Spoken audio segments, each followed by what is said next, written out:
অসমবাসীয়ে দাবী জনাই আছে যে জুবিন গাৰ্গৰ ৰহস্যজনক মৃত্যুৰ তদন্ত হ'ব লাগে, অসমবাসীক ন্যায় লাগে।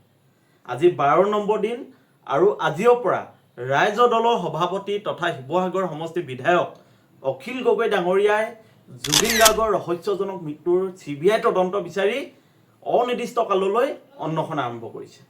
আৰু অখিল গগৈ ডাঙৰীয়াক বিভিন্নজনে সচলক সহযোগ কৰিছে।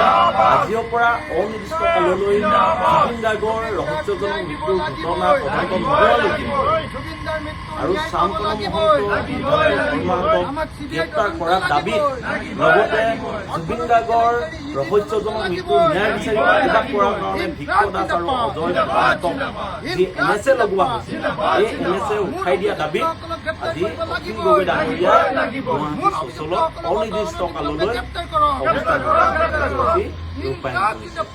আৰু আপোনালোকে দেখিছে যি সময়ত অসমৰ ৰাইজে জুবিন গাৰ্গৰ ৰহস্যজনক মৃত্যুৰ তদন্ত বিচাৰিছে, প্ৰকৃত ৰহস্য কাৰণ কি, এই সমগ্ৰ ঘটনা বিষয়বস্তু কি, আইনৰ গতিবিধি কি অৱস্থাত আছে, এই বিষয়বোৰ জানিব খোজে, কিন্তু অসম চৰকাৰে অতি কৌশলেৰে বিষয়টো অন্য দিশত লৈ যাব খুজিছে আৰু পূজাৰ ছুটি অভিযুক্তসকলক দি দিছে।